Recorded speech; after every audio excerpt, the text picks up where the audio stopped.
Hi everyone, welcome to NetEnglit. UGTRB exam seriesல today WR Inch அவங்களோட pros spoon feeding வந்து பார்க்க போகிறோம். முதல்ல ஆத்தர் இன்ட்ரடக்ஷன் பார்த்துருவோம். வில்லியம் ரால்ஃப் இன்ச், இதுதான் WR இன்ச்சோட ஃபுல் நேமாக வந்து இருக்குது. He was born in year 1860 and he died in year 1964. இவங்க வந்து ஒரு டீனாக வந்து இருந்திருக்காங்க. சர்ச்லலாம் டீனாக இருப்பாங்கல்ல, ஸோ அதே மாதிரி செயின்ட் பால்ஸ் கத்தீட்ரல் அப்படின்னு சொல்லி லண்டனில் ஒரு பிக்கான ஒரு சர்ச் இருக்குது, அதோட டீனாக வந்து இருந்திருக்காங்க. ஸோ அதனால் இந்த WR இன்ச்சை வந்து டீன் இன்ச் அப்படின்னு கூட மென்ஷன் வந்து பண்ணியிருக்காங்க. இவங்க ஒரு இங்கிலீஷ் ப்ரீஸ்ட், சர்ச்சில் இருக்காங்கன்னு சொன்னேன்ல, ஸோ சர்ச்சில் ஒரு ப்ரீஸ்டாகவும் இருந்திருக்காங்க. அதே சமயத்தில் இவங்க நிறைய ஒர்க்ஸும் கூட எழுதியிருக்காங்க. நல்ல ஒரு திங்கராகவும் இருந்திருக்காங்களாம். இவங்க கேம்பிரிட்ஜ் யூனிவர்சிட்டி இருக்குல்ல, அங்கேயும் கூட இவங்க வந்து டீச்சும் பண்ணியிருக்காங்க. லேட்டர் அந்த செயின்ட் பால்ஸ் கத்தீட்ரல் லண்டனில் இருக்குல்ல, அங்கே வந்து டீனா வந்து மாறிட்டாங்க. மோர் தென் 35 புக்ஸ் வந்து எழுதியிருக்காங்களாம். நிறைய ஆர்டிகல்ஸ் எழுதியிருக்காங்க, லெக்சர்ஸ் வந்து கொடுத்துருக்காங்க, அண்ட் ஆல்சோ செர்மன்ஸ் வந்து கொடுத்துருக்காங்க. செர்மன்ஸ் அப்படிங்கும்போது ரிலீஜியஸ் சம்மந்தமாக டாக் கொடுக்குறது, சர்ச்சில் ப்ரீஸ்டாக இருக்காங்கல்ல, ஸோ அந்த செர்மன்ஸ் எல்லாம் கூட இவங்க நிறைய வந்து கொடுத்துருக்காங்க. ஈவினிங் ஸ்டாண்டர்ட் அப்படின்னு சொல்லி ஒரு டெய்லி நியூஸ் பேப்பர் வந்து இருந்திருக்கு. ஸோ அதுலேயும் அந்த காலமில் வந்து நிறைய இவங்களோட எஸ்ஸேஸை வந்து கான்ட்ரிபியூஷன் வந்து பண்ணியிருக்காங்க. இவங்களோட ஐடியாலஜியில் தான் இவங்களோட ஒர்க்ஸ் வந்து எழுதியிருக்காங்க. இவங்களோட ஐடியாலஜி பார்த்தோம் அப்படின்னா நியோ பிளேட்டானிக் ஃபிலாசபியாக இருக்குது. அப்படின்னா பிளேட்டோ இருக்காங்கல்ல, ஸோ அவங்களோட ஃபிலாசபி அண்ட் பிளாட்டினஸ் அப்படிங்கிற பர்சனோட ஃபிலாசபி. இந்த பிளாட்டினஸுமே ஒரு ஃபிலாசபர் தான். அண்ட் ஆல்சோ கிறிஸ்டியன் மிஸ்டிசிசம் பற்றியும் இவங்களோட ஒர்க்கோட தீம்ஸை வந்து பேசியிருக்காங்க. அண்ட் ஆல்சோ எவ்ரிடே லைஃப் பற்றி, அந்த டைமில் நடந்த பாலிடிக்ஸ் பற்றி, இதை எல்லாத்தையுமே அந்த நியூஸ் பேப்பருக்கு வந்து ரெகுலராகவே இவங்க வந்து கான்ட்ரிபியூஷன் கொடுத்துட்டே இருக்காங்க. நிறைய ஒர்க்ஸ் வந்து இவங்க வந்து எழுதியிருக்கிறதுனால நோபல் ப்ரைஸ் இருக்குல்ல, ஸோ அந்த நோபல் ப்ரைஸ் வாங்குறதுக்காக 3 டைம் வந்து இவங்க வந்து நாமினேஷன் வந்து ஆகியிருக்காங்க. வின் பண்ணலை, பட் நாமினேஷனே பெருசு. அதுவும் 3 டைம்ஸ் வந்து நோபல் ப்ரைஸ் ஃபார் லிட்ரேச்சருக்காக நாமினேஷன் ஆகியிருக்காங்க இந்த WR இன்ச். இந்த ஒர்க் த ஸ்பூன் ஃபீடிங் இதில் பார்த்தோம் அப்படின்னா டெக்னாலஜி அண்ட் சொசைட்டி இந்த ரெண்டும் வந்து நமக்கு ரொம்ப ஹெல்ப் பண்ணும்போது நேச்சுரலாகவே நமக்கு இருக்க அந்த எபிலிட்டியை வந்து நம்ம வந்து லூஸ் பண்ணிடுறோம் அப்படிங்கிறதான் பேசியிருக்காங்க. ஸ்பூன் ஃபீடிங் அப்படின்னா என்னது? ஸ்பூன் வச்சு யாருக்காவது ஊட்டி விடுறது. அது வந்து என்ன ஒரு ஈஸி டாஸ்க் அப்படின்னா, நம்ம வந்து எந்த ஒரு பெரிய ஒர்க்குமே செய்யாண்டாம், ஈஸியாகவே நமக்கு வந்து ஸ்பூனில் வந்து ஃபீட் பண்ணிகிட்டே இருக்கலாம். பேபிஸ்க்கெல்லாம் பார்த்தோம் அப்படின்னா மோஸ்ட்டாக ஸ்பூன் ஃபீடிங் தான் பண்ணுவாங்க. பட் இந்த ஸ்பூன் ஃபீடிங்கை எல்லா விஷயத்துலையுமே நமக்கு செய்யும்போது நம்மளோட நேச்சுரல் எபிலிட்டி வந்து அப்படியே ஸ்டாப் ஆகிரும் அப்படிங்கிறது தான் இந்த எஸ்ஸேல WR இன்ச் வந்து பேசியிருக்காங்க. எந்த விஷயத்துலலாம் சொசைட்டியில் ஸ்பூன் ஃபீட் பண்ணுறாங்க அப்படிங்கிறத சொல்லிட்டு அதுக்கு ஆப்போசிட்டாக அந்த ரியாக்ஷன் வந்து எப்படி இருக்கும் அப்படிங்கிறத சொல்லியிருக்காங்க. இவங்களோட லைஃப் டைம் பார்த்தோம் அப்படின்னா 1860 1964 தான். ஸோ அந்த டைம் டியூரேஷனில் பெரிய இந்த அளவுக்கு மிஷினரிஸ்லாம் கிடையாது. பட் இருந்தாலுமே அந்த டைமில் இருந்த மிஷினரி கூட மக்களை வந்து எப்படிலாம் மாற்றிருக்கு, எப்படியெல்லாம் மக்களுக்கு வந்து ஸ்பூன் ஃபீட் பண்ணி அவங்களோட எஃபர்ட்டை வந்து குறைச்சிருக்கு அப்படிங்கிறத இந்த ஒர்க்கில் வந்து பேசியிருக்காங்க. நம்ம என்ன அந்த ஒர்க்குள்ளே போவோம். கிறிஸ்மஸ் டைமில் தான் இந்த ஒர்க்கை வந்து ஸ்டார்ட் பண்ணுறாங்க.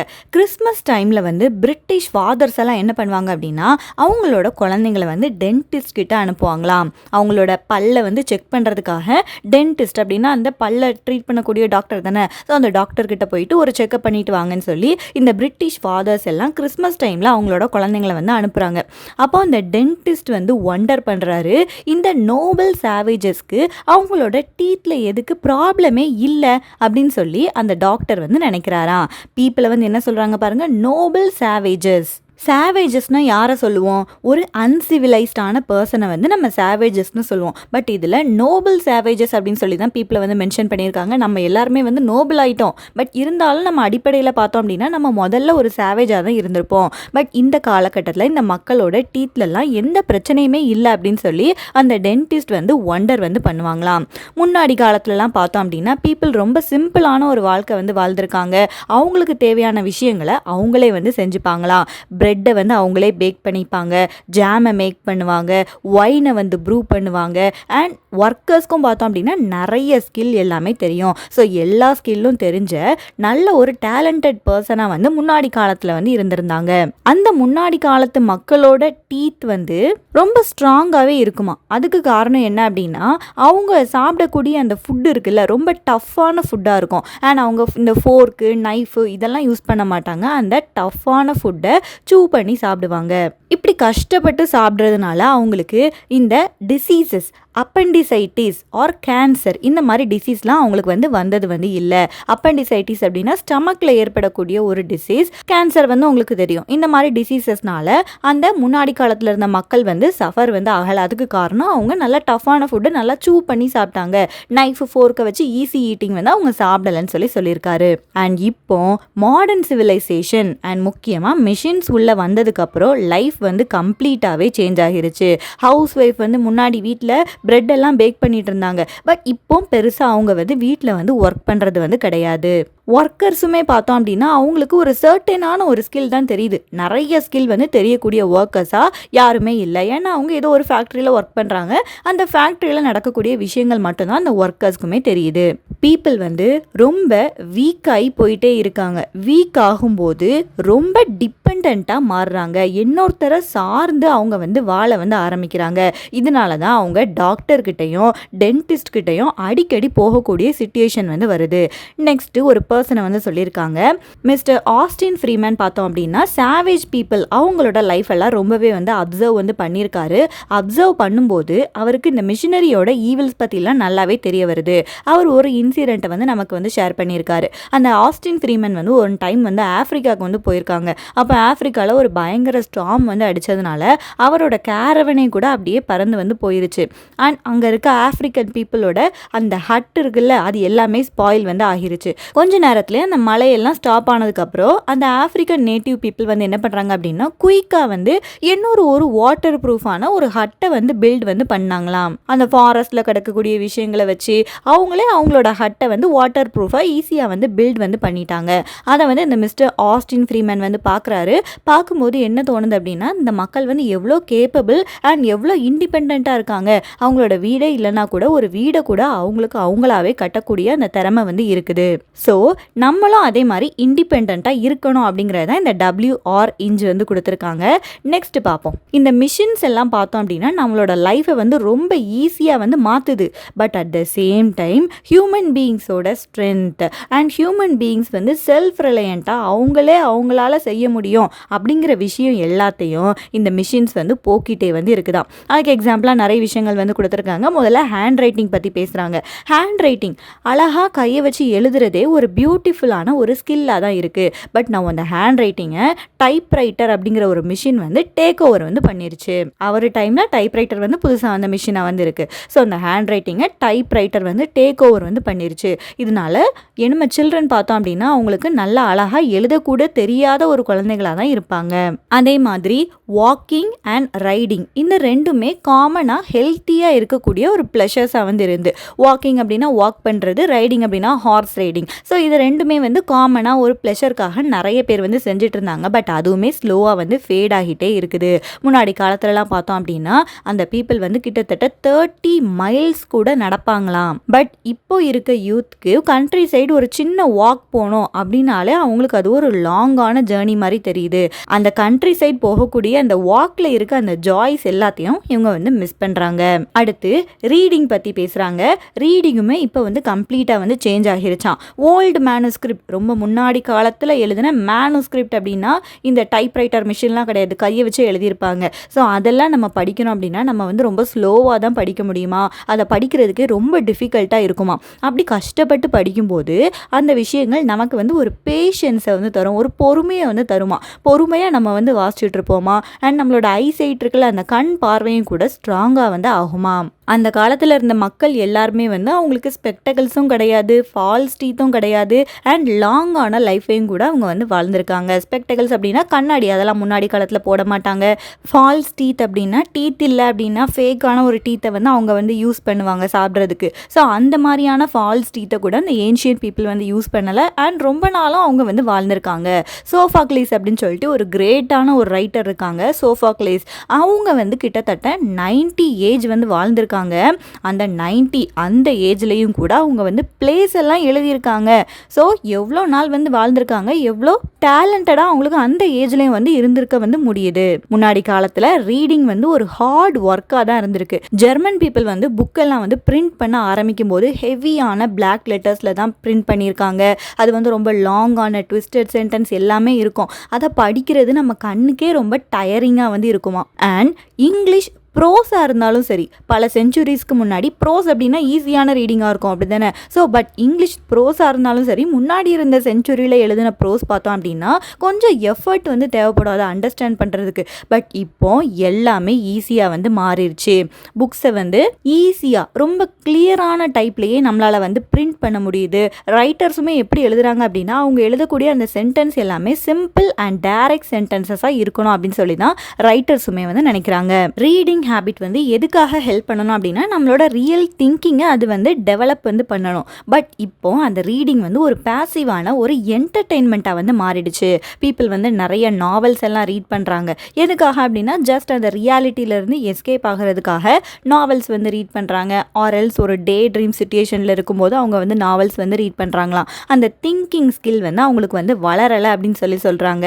நியூஸ் பேப்பர்ஸும் பார்த்தோம் அப்படின்னா குயிக்கான இன்ஃபர்மேஷனை வந்து டக்குன்னு பிட்ஸ் ஆஃப் இன்ஃபர்மேஷனை நிறைய வந்து கொடுத்துட்ருக்குது. அந்த இன்ஃபர்மேஷனை நம்ம எக்ஸ்பிளைன் பண்ணி அதை டீட்டெயில்டாக வந்து யாருமே படிக்க மாட்டேங்கிறாங்க. அந்த ஈஸி இன்ஃபர்மேஷனை மட்டும் கேதர் பண்ணிட்டு போயிடுறாங்க. அதனால ட்ரூவான நாலேஜ் வந்து அவங்களுக்கு வந்து கிடைக்க மாட்டேங்குது. அண்ட் நியூஸ் பேப்பரில் பிக்சர்ஸ் எல்லாம் போடுவாங்கல்ல, ஸோ அந்த பிக்சர்ஸ் எல்லாம் கூட இப்போ எப்படி மாறிடுச்சு அப்படின்னா ஃபோட்டோவாக மாறிடுச்சு. பிக்சர்ஸ் அப்படின்னும் போது முன்னாடி காலத்தில் வந்து ட்ரா பண்ணுவாங்க, இல்லுஸ்ட்ரேஷன்ஸாக வரைவாங்க. ஸோ அதெல்லாம் வந்து மாறிடுச்சு. அண்ட் என்கிரேவிங் அப்படின்னா செதுக்குறது, ஒரு மெட்டல்லையோ வுட்லையோ ஏதோ ஒரு விஷயத்தை செதுக்குறது, அந்த ஸ்கில்லும் கூட இப்போ வந்து மறைஞ்சு வந்து போயிருச்சு. மாடர்ன் டைம்ஸில் பிரிண்டிங் அண்ட் ரைட்டிங் வந்து என்ன பண்ணியிருக்கு அப்படின்னா ரீடிங், அந்த ரீட் பண்ணக்கூடிய அந்த பழக்கத்தை ரொம்ப வந்து ஈஸியாக வந்து மாற்றிருச்சு. ரொம்ப ஈஸியாக மாற்றினதுனால என்ன ஆகிருச்சு அப்படின்னா நம்மளோட மைண்டுக்கு வந்து அது ஒரு எக்ஸசைஸாக வந்து இருக்க மாட்டேங்குது. ஜஸ்ட் ஒரு ஷாலோவான ஒரு பாஸ்ட் டைம் மாதிரி நம்ம வந்து ரீட் பண்ணிட்டு போயிடும். ட்ரூவான எக்ஸசைஸ் வந்து மைண்டுக்கு வந்து கிடைக்க மாட்டேங்குது. அண்ட் தென் எஜுகேஷன் பற்றி பேசுகிறாங்க. எஜுகேஷனில் இப்போ பண்ணுற எல்லாமே வந்து ஸ்பூன் ஃபீடிங்காக தான் இருக்குது. முன்னாடி காலத்தில் இருக்க ஸ்டூடெண்ட்ஸ் பார்த்தோம் அப்படின்னா அவங்களோட புக்ஸே வந்து ரொம்ப புவரான எடிஷன்ஸாக இருக்கும். கிளாசிக்கல் ஒர்க்ஸ் எல்லாம் அவங்க வந்து படிக்கும்போது அவங்களுக்கு ரொம்ப ஸ்ட்ரகிளாக வந்து ஃபீல் பண்ணுவாங்க. ரொம்ப ஸ்ட்ரகிளாக இருக்கும்போது கொஞ்சம் கொஞ்சமாக அந்த திங்ஸ் எல்லாம் என்ன அப்படிங்கிறத அவங்க வந்து தானாகவே வந்து ஃபிகர் அவுட் வந்து பண்ணுவாங்க. தானாகவே ஃபிகர் அவுட் பண்ணும்போது அவங்களோட மைண்ட் எல்லாமே வந்து ஷார்ப்பாக வந்து மாறும். பட் இப்போ வந்து எஜுகேஷன் வந்து அப்படி கிடையாது, ஸ்பூன் ஃபீடிங்காக வந்து மாறிடுச்சு. ஒரு டீச் பண்ணுறாங்க அப்படின்னா அதோட லெக்சர் நோட்ஸ், கமெண்ட்ரிஸ், கைடு எல்லாமே வந்து அந்த குழந்தைங்களுக்கு வந்து கொடுக்கறதுனால அந்த குழந்தைங்க வந்து திங்க் பண்ண வேண்டிய அந்த நீடே வந்து இல்லாமல் வந்து போயிடுது. அண்ட் கேம்ஸில் பார்த்தோம் அப்படின்னா கேம்ஸும் கூட இப்போ வந்து ஈஸியாகிருச்சான். முன்னாடி கிரிக்கெட் கேம் இருக்குல்ல, அந்த கிரிக்கெட் கேம் வந்து விளையாடும் போது அந்த பிளேயர்ஸ் வந்து ட்ரிக்கான பால்ஸ் எல்லாம் ஹேண்டில் பண்ணுறதுக்கு ரொம்ப கஷ்டப்பட்டு விளையாடுவாங்களாம். பட் இப்போ இருக்க பிளேயர்ஸ் வந்து கிரவுண்டு வந்து அன்ஈவனாக இருக்குது, ஸோ அப்படி வந்து கம்ப்ளைண்ட் பண்ணுறாங்களாம். ஸோ அந்த கேம்ஸை கூட இப்போ வந்து ஈஸியாக வந்து மாற்றி வச்சுருக்காங்க.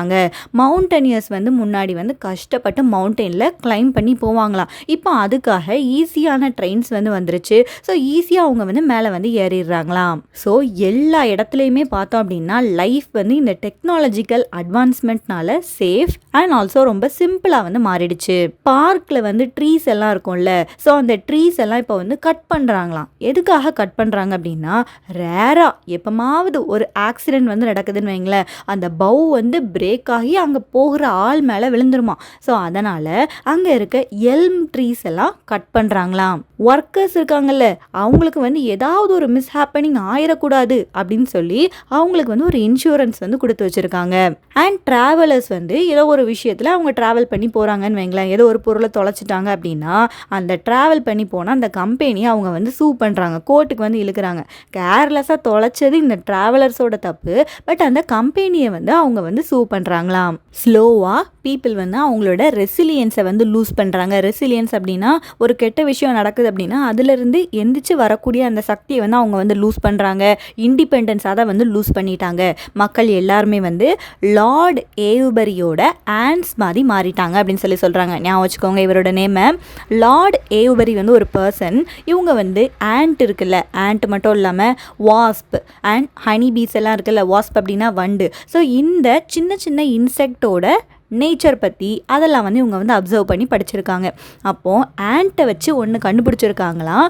சில ஆண்ட்டை என்ன பண்ணுறாங்க அப்படின்னா மற்ற ஆண்ட்டெல்லாம் சேர்ந்து அந்த ஆண்ட்டுக்கு வந்து ஃபீட் வந்து பண்ணிகிட்டே இருக்குது, சாப்பாடு கொடுத்துட்டே இருக்குது. அப்படி சாப்பாடு கொடுத்துட்டே இருக்கும்போது இந்த ஆண்ட் வந்து ஒரு வேலையும் செய்யாமல் இருக்குல்ல, அது வந்து அப்படியே வந்து பழகிருது. கொஞ்ச நாள் கழிச்சு அந்த ஹெல்ப் பண்ணுற ஆண்ட்ஸ் எல்லாம் ஹெல்ப் பண்ணாமல் போயிருதான். ஸோ அப்போது இந்த ஆண்ட்டுக்கு வந்து எப்படி சர்வைவ் ஆகணும் அப்படின்னே தெரியாமல் அது ரொம்ப ஸ்டார்வ் ஆகி ரொம்ப பசியாகி அது வந்து ரொம்ப வந்து கஷ்டப்பட்டிருக்கு. ஸோ அதே மாதிரி மக்களை வந்து இவங்க வந்து கம்பேர் பண்ணுறாங்க. நமக்கு வந்து எல்லா விஷயமும் ஈஸியாக ஒருத்தர் கொடுத்துட்டே இருக்காங்க அப்படிங்கும்போது அந்த கொடுக்குற பர்சன் ஸ்டாப் ஆகுறாங்க, அவர் கொடுக்குற மிஷின் வந்து ஸ்டாப் ஆகும்போது நம்ம ரொம்பவே கஷ்டப்படுவோம். அந்த லார்ட் ஏவ்பரியோட ஆண்ட் மாதிரின்னு சொல்லியிருக்காங்க. சிவிலைசேஷன் வந்து ரொம்ப கம்ஃபர்டபுளான நம்மளை வந்து மாற்றிருக்கு. மிஷின்ஸ் எல்லாம் வர வர நம்ம ஒரு கம்ஃபர்டபுளான லைஃப்பை வந்து லீட் பண்ணுறோம். But at the same time என்ன ஆகுது அப்படின்னா நம்மளோட எபிலிட்டிஸ் வந்து என்ன அப்படிங்கிறது நமக்கு வந்து தெரியாமையே வந்து போகிறது. ஒவ்வொருத்தருக்கும் ஒரு ஸ்கில் வந்து இருக்கும்ல, நேச்சர் வந்து ஒவ்வொருத்தருக்கும் ஒரு ஸ்கில் வந்து கொடுத்துருக்கோம். ஸோ இந்த கம்ஃபர்ட்னால நம்ம அந்த ஸ்கில்லை வந்து யூஸ் பண்ணாமல் விட்டுடுறோம். ஒரு ஸ்கில்லை நம்ம யூஸ் பண்ணவே இல்லை அப்படின்னா நேச்சர் அந்த ஸ்கில்லை அது வந்து டேக் அவே பண்ணிட்டு வந்து போயிடும். பீப்புள் எல்லாம் வந்து இப்போ ப்ராப்ளம் சால்விங் அதை வந்து யாருமே பண்ண மாட்டேங்கிறாங்க. அவங்களுக்கு வந்து ஸ்ட்ரென்த் வந்து பெருசாக இல்லை, என்டியூரன்ஸ் அப்படின்னா எதுனாலும் தாங்கிக்கிற சக்தி வந்து இல்லை. ஸோ இந்த மாதிரி விஷயங்கள், இந்த மாதிரி கேரக்டர்ஸ் கூட சூன் வந்து ஃபேட் ஆகி போகிறோம். சம்டைம்ஸ் வந்து வரும், அப்போ நமக்கு இந்த கேரக்டர்ஸ் எல்லாம் கண்டிப்பாக தேவை அப்படிங்கிற சிச்சுவேஷனில் நம்ம வந்து இருப்போம். பட் நேச்சர் அதை வந்து நம்மகிட்ட இருந்து எப்போவோ கொண்டு வந்து போயிருக்கோம். ஸோ எண்ட் ப்ராடக்டாக என்ன அப்படின்னா மாடர்ன் லைஃப் வந்து ஒரு பர்சனை வந்து எப்படி மாற்றிருக்கு அப்படின்னா அவனுக்கு ப்ராப்பராக அவனோட ஃபுட்டை வந்து சூ பண்ணி சாப்பிட கூட தெரியல, அவனுக்கு எழுதுறதுக்கு தெரியலை, வாக் பண்ணுறதுக்கு தெரியலை, மெஷின் மூலமாக மட்டும்தான் அவன் வாழ்ந்துட்டு இருக்கான்னு சொல்லி நம்ம WR இஞ்ச் வந்து சொல்லியிருக்காங்க. நிறைய பேர் வந்து எதை வந்து ப்ரிஃபர் பண்ணணும் அப்படின்னா Zulu people and South Sea Islanders அவங்கள மாதிரி இருக்கிறதுக்கு நம்ம வந்து ப்ரிஃபர் வந்து பண்ணணுமா. இந்த ஜுலூஸ் அண்ட் சவுத் சி ஐலாண்டர்ஸ்லாம் பார்த்தோம் அப்படின்னா savage people, native people. Zulus அப்படின்னா ஒரு குரூப் ஆஃப் ட்ரைபல் பீப்புள். அதே மாதிரி தான் சவுத் சி ஐலாண்டர்ஸ், இவங்களும் அந்த ஐலாண்ட் சைடு இருக்கக்கூடிய ரொம்ப நேட்டிவான பீப்புள். இவங்கெல்லாம் பார்க்கறதுக்கே நல்ல வெல் பில்ட்டாக வந்து இருப்பாங்க. அந்த பிக்சர்ஸில் மேலே கொடுத்துருக்க பிக்சர் வந்து ஜுலு குரூப்பில் இருக்க ஒரு பர்சனோட பிக்சர் அண்ட் கீழே இருக்கிறது வந்து சவுத் சி ஐலாண்டர்ஸ் அவங்களோட பிக்சர்ஸாக வந்து இருக்குது. பார்க்குறதுக்கே ரொம்ப ஸ்கில்ஃபுல்லாக இருக்காங்கல்ல. ஸோ அவங்களுக்கு தேவையான விஷயங்களை அவங்களே அவங்க செஞ்சுப்பாங்களாம், யார் மேலேயும் டிபெண்ட்டாக வந்து இருக்க மாட்டாங்களாம். ஸோ நம்ம WR இஞ்சு சொல்கிறாங்க ஜுலூஸ் ஆர் சவுத் சி ஐலாண்டர்ஸ் மாதிரி கூட நம்ம இருந்துடலாம். இப்படி டிபெண்டா இருக்கிறதுக்கு அவங்க மாதிரியே நம்ம ஒரு அன்சிவிலைஸ்டான லைஃபையே வாழ்ந்துடலாம் அப்படின்னு சொல்லி WR இஞ்ச் வந்து சொல்லியிருக்காங்க. இப்போ இருக்க யூத் வந்து யாருக்குமே வந்து எஃபர்ட் போடுறதுக்கே அவங்களுக்கு வந்து பிடிக்காது. எல்லாத்துலேயுமே ரொம்ப ஈஸியான ரெடிமேட் ஆன்சர்ஸ் தான் அவங்களுக்கு வந்து தேவைப்படுது. அண்ட் கடைசியாக 2 பேரோட ஐடியாஸ் பற்றி சொல்லியிருக்காங்க, Michael Angelo and Newton. Michael Angelo ஒரு கிரேட்டான ஒரு பெயிண்டர், ஒரு ஆர்டிஸ்டாக வந்து இருந்திருக்காங்க, ஸ்கல்ப்சர்ஸும் கூட மேக் பண்ணியிருக்காங்க. அண்ட் நியூட்டன் வந்து ஒரு கிரேட்டான சயின்டிஸ்ட். இவங்க 2 பேர் என்ன சொல்கிறாங்கன்னு பார்ப்போம். மைக்கேல் ஆஞ்சலோ என்ன சொல்கிறாங்க அப்படின்னா ஒரு விஷயத்தில் நம்ம செய்கிறோம் அப்படின்னா அதோட பெர்ஃபெக்ஷன் வந்து ரொம்ப வந்து முக்கியம். பெர்ஃபெக்ஷன் வந்து காட் மாதிரி. இந்த பெர்ஃபெக்ஷன் வரணும் அப்படின்னா உன்னோட சோலை நீ வந்து பெட்டர் பண்ணிட்டே இருக்கணும், ரொம்ப பொறுமையாக வேலை செஞ்சாதான் உன்னோட பெர்ஃபெக்ஷன் வந்து வரும் அப்படின்னு சொல்லி மைக்கேல் ஆஞ்சலோ அவங்களோட ஐடியா வந்து கொடுத்துருக்காங்க. அண்ட் நியூட்டனும் என்ன சொல்கிறாங்க அப்படின்னா ஜீனியஸ் வந்து குயிக்கான பிரில்லியன்ஸ் வந்து கிடையாது, ஜீனியஸ் வந்து பேஷன்ஸ்னு சொல்லியிருக்காங்க. குயிக்காக ஒரு விஷயத்தை வாங்கி படிச்சிட்டோம் அப்படின்னா நம்ம உடனே பிரில்லியண்ட்டாக மாற மாட்டோம். பேஷண்ட்டாக உட்காந்து அந்த விஷயத்தை ரொம்ப தீவிரமாக நம்ம அப்சர்வ் பண்ணால் மட்டும்தான் நம்ம வந்து ஜீனியஸாக வந்து மாற முடியும்னு சொல்லி நியூட்டன் சொல்லியிருக்காங்க. ஸோ இவங்க 2 பேருமே என்ன சொல்கிறாங்க அப்படின்னா எந்த விஷயம்னாலும் பொறுமையாக பண்ணுங்கள், பர்ஃபெக்டாக பேஷன்ஸோட பண்ணுங்கள் அப்படிங்கிறது தான் கிரேட்டான இந்த மைக்கேல் ஆஞ்சலோ நியூட்டன் வந்து சொல்லியிருக்காங்களாம். இப்படி நம்ம எஃபர்ட் எதுவுமே போடாமல் ஈஸியான லைஃபையே வாழ்ந்துட்டு போகிறோம் அப்படின்னா நம்ம வந்து ஒரு ஹெல்ப்லெஸ்ஸான கிரியேச்சர்ஸாக மாறிடுவோம். நம்மளுக்கு வந்து நம்மளோட ஓன் லெக்கில் ஸ்டாண்ட் பண்ணக்கூட முடியாது. அண்ட் கடைசியாக இந்த WR இஞ்ச் இந்த எஸ்ஸையை முடிக்கும்போது அவரோட யங்கான ஒரு ஃப்ரெண்டு வந்து இவர்கிட்ட பேசுகிற மாதிரி முடிக்கிறாங்களாம். அவர் வந்து அட்ரஸ் பண்ணுறாரு முதல்ல மை வெனிரபிள் சார், ரெஸ்பெக்டபிள் சார் அப்படின்னு சொல்லி அந்த யங் ஃப்ரெண்டு வந்து இந்த இஞ்ச் கிட்ட வந்து சொல்கிறாங்க, நான் வந்து உங்கள் வயசுக்கு வரும்போது என்ன நடக்கும் அப்படின்னு சொல்லி நான் யோசிச்சு பார்க்கேன். ஒருவேளை நான் பேசுனா அந்த பேசுகிறதே யாரும் டக்குன்னு பிரிண்ட் பண்ணி தந்துருவாங்கன்னு சொல்லி நினைக்கிறேன் அப்படின்னு சொல்லி அவர் வந்து சொல்கிறாராம். அண்ட் இப்போ வந்து அந்த ஃபீச்சர்லாம் வந்துருச்சுல்ல, இப்போ நம்ம கூகுளில் வாய்ஸ் டைப் கூட பண்ணலாம். ஸோ இதை அந்த டைம்லேயே அவர் வந்து இமேஜின் வந்து பண்ணியிருக்காரு. பேசுகிறத கூட யாராவது டக்குன்னு வந்து டைப் பண்ணி பிரிண்ட் வந்து பண்ணிடுவாங்க. ஸோ அவ்வளோ குயிக்காக வந்து மாறிடும் போல் அப்படின்னு சொல்லி அவரோட யங் ஃப்ரெண்ட் இவர்கிட்ட சொல்கிற மாதிரி இந்த ஒர்க்கை வந்து முடிச்சிருக்காங்க. ஸோ இந்த ஒர்க்கில் ஸ்பூன் ஃபீடிங்கோட டேஞ்சர்ஸ் பற்றி பேசியிருக்காங்க. ரெடிமேடாக நமக்கு வந்து எல்லாமே கிடைக்கும் போது நமக்கு இன்ஹெரண்ட்டாக இருக்க அந்த ஸ்கில் வந்து நம்மக்கிட்ட இருந்து இல்லாமல் வந்து போகிறோம் அப்படிங்கிறதான் இந்த ஒர்க்கோட மெயின் ஐடியாவாக வந்து இருக்குது. அண்ட் இந்த ஒர்க்கோட மெயின் ஐடியாஸ் எல்லாமே நான் வந்து கொண்டு வந்துட்டேன். பட் இருந்தாலும் இதில் அந்த டெக்ஸ்ட்டில் இருந்து தான் 2 கொஸ்டின் வந்து கேட்டிருக்காங்க. ஸோ நெக்ஸ்ட் 3 ஸ்லைட்ஸில் பார்த்தோம் அப்படின்னா இந்த டெக்ஸ்ட்டில் இருக்க இம்பார்ட்டன்ட் லைன்ஸ் எல்லாம் கொடுத்துருக்கேன். நீங்கள் வந்து டைம் இருந்தால் ஒரு தடவை வந்து எல்லாத்தையுமே வந்து ரீட் பண்ணிக்கோங்க. அண்ட் இதில் இருக்க அந்த இம்பார்ட்டண்ட்டான நேம்ஸ் எல்லாம் வந்துச்சு. மிஸ்டர் ஆஸ்டின் ஃப்ரீமன், லார்ட் ஏவுபரி, இவங்களோட நேம்ஸ் எல்லாம் கூட ஞாபகம் வந்து வச்சுக்கோங்க. இந்த டெக்ஸ்ட்டோட எல்லா கீ ஆஸ்பெக்டையும் நான் வந்து கவர் வந்து பண்ணிட்டேன். பட் இருந்தாலும் ஒரு ரிவிஷனுக்காக இந்த 3 ஸ்லைடில் இருக்க அந்த டெக்ஸ்ட்டை வந்து ரீட் பண்ணிக்கோங்க. ஆர் உங்களுக்கு இன்னுமே டைம் வந்து இருக்குது அப்படின்னா உங்களுக்கு வந்து இன்டர்நெட்லேயே அவைலபிளாக இருக்குது டெக்ஸ்ட்டை வந்து ஒரு ஃபுல் ரீடிங் வந்து கொடுத்துக்கோங்க. அண்ட் இந்த ஸ்பூன் ஃபீடிங்லேருந்து UGTRBயில் வந்து கொஸ்டின் வந்து கேட்டிருக்காங்க. அது என்னன்னு சொல்லி பார்ப்போம். W.R. Inge says that the children of the British Pater families are sent to the dash during Christmas time. The options are school, ENT, dentist, church, and the correct answer is dentist. Second question is dash is the delightful and health giving exercise. The options are walking and riding, swimming and riding, running and hunting, dancing and singing, and the correct answer is walking and riding. And that's it for this lecture. We will meet in the next lecture. Till then, happy learning.